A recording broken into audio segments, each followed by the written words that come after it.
أعوذ بالله من الشيطان الرجيم. بسم الله الرحمن الرحيم. الحمد لله، الصلاة والسلام على رسول الله، ثم أما بعد. السلام عليكم ورحمة الله وبركاته. برادران عزیز و مهربان و شنوندگان محترم و بینندگان این کتابی که برای کسانی که تعلیم زبان عربی میگیرند برای اونها آشنا هست که مستوی 1 و 2 و 3 و 4 می باشد. و بعضی از دوستان خواهش کردند که زبان عربی زود براید و پیش از اونه که درس ها رو زود بکنیم گفتنی هستم براتون که زبان عربی تاریخ نیست که یک بار گوشش کنی در ذهنت بماند و خلاصه نقل کردن در کم زیاد کردن نقلش کنی برود.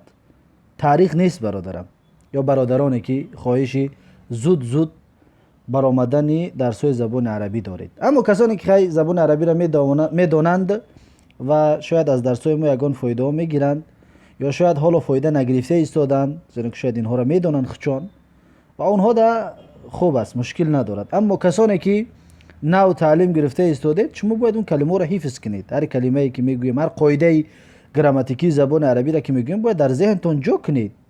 بعد شما میتونید زبان عربی خطی گپ زنید اگر قصدون گپ زدن عربی باشد. اما اگر قصدون گپ زدن زبان عربی که نباشد، در این صورت دیگر اختیار دارید و چه خیلی که خودتون میخواهید. و ببینید این مستوی یکم هست. ما و شما درس‌های زبان عربی رفته ایستاده است، اون دیگر درس‌ها هست، اون در جای خودش رفتن میگیره. ان شاء الله هر روز یک درس رفتن میگیرد. و این در اینجا ببینید به سرخ نوشتگی است که دروس اللغة العربیه، درس‌های زبان عربی. این در جاش میستد، اون درسایی که رفته سیم هر روز یک تا اون رفتن میگیرد. امروز میخواهم یک درس دیگر زیاتی بکنم برای شما. این درس التعبیر هست. التعبیر یک. ببینید در این درس التعبیر یک باز درس ها هست، لیکن درس های این فرق میکند از درس هایی که حالا ما و شما رفته سیم. این درس ها به مانندی تعبیر هست، یعنی تعبیر یعنی که یک موضوع را گرفته در یک حوار، در یک گفتگو قرار دادن.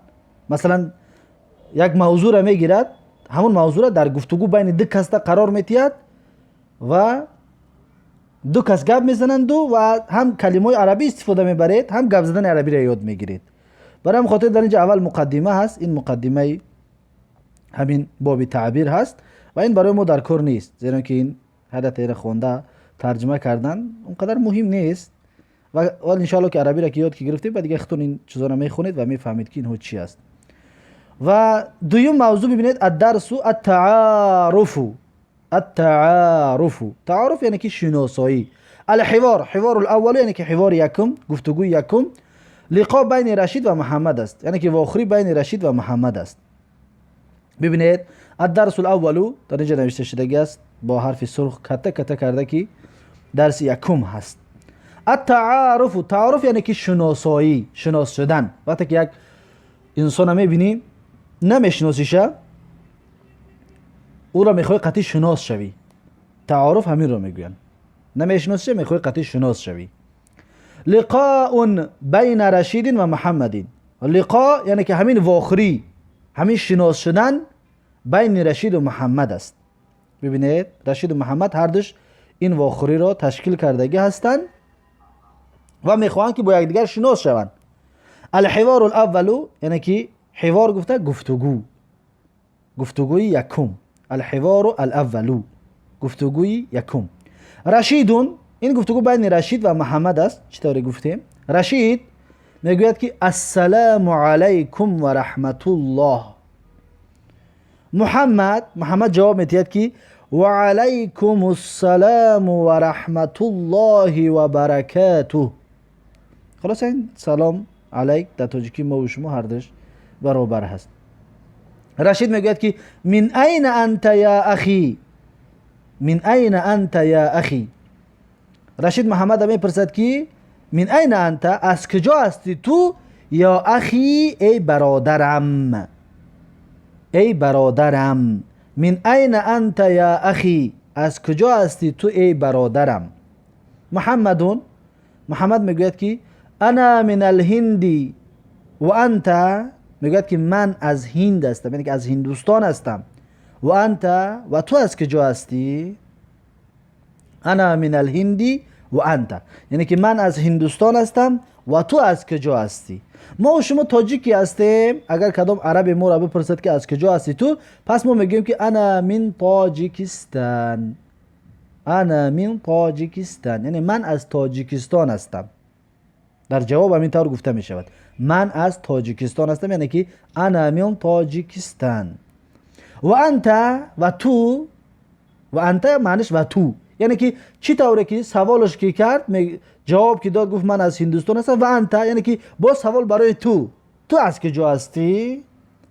رشید میگوید که انا من الصینی، من از سین هستم. سین یعنی خیتای. میگوید من از خیتای هستم. و من این فریدون، و فرید از کجا است؟ اینها سه کس شدن. یکم محمد از هندوستان بوده است. و رشید از سین بوده است. و فرید را پرسیده سیم شخص. و من این فریدون، میگه فرید از کجا هست؟ و در اینجا در جواب ما و شما تاجیکی هستیم.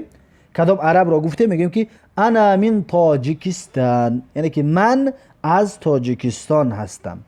انا من تاجیکستان، من از تاجیکستان هستم. و من این فریدون، و فرید از کجا هست؟ در جواب محمد میگوید که هو من فرانسه.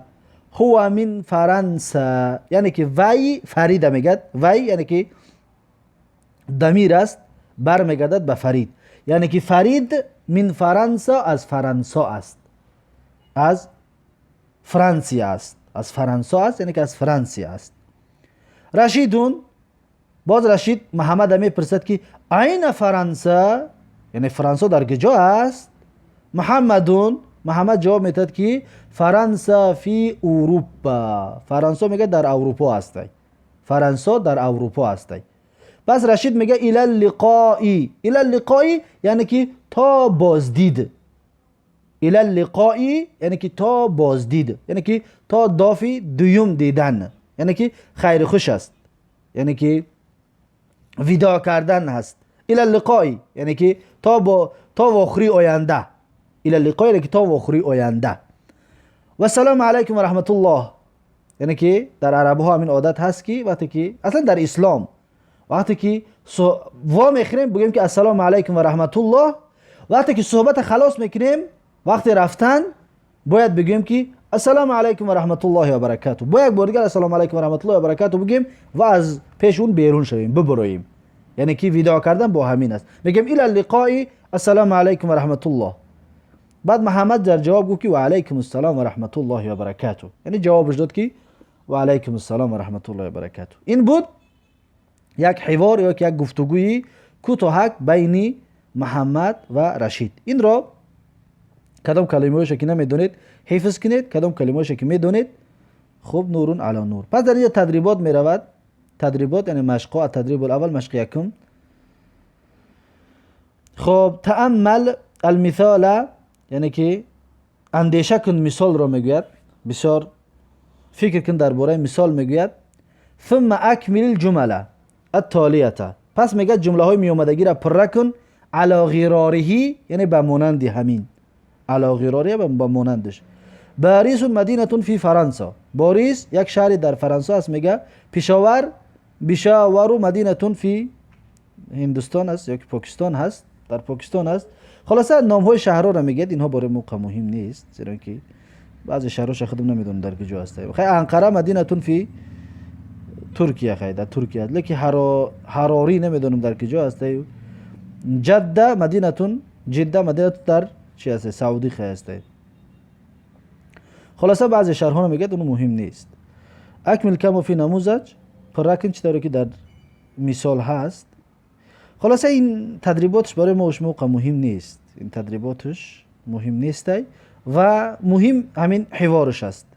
همین حوار را بسیارتر بخونید و از خود بکنید ان شاء الله. و اون تدریباتش که هست ان شاء الله او را میخونید و خودتون حل میکنید. این کتابش نیست، پی دی افش که من در زیر این ویدیو بگذارم که شما برید در خونه بعد کارش بکنید. یعنی برام خاطر تدریباتش مهم نیست، فقط حواراش هم میخونیم خلاص. تدریب هم نگاه میکنیم اگر یگان فایده خوب بیارد ذکرش میکنیم، اما غالبا نمیخونیم تدریباتشون را. بارک الله فیکم و جزاکم الله خیرا. این بود شناسایی بین دو کس. اولین شناسایی همین طور شناسایی شروع می شود، همین طوری که پرسیده می شود از کجا است و از کدام شهر است و خودش از کجا است و خلاصه این ابتداش بود. ان شاء الله همین طور این درس را زود زود براتون میگذاریم تا اینکه استفاده زیادتر برید ان شاء الله. بارک الله فیکم و جزاکم الله خیرا و السلام علیکم و رحمت الله و برکاته.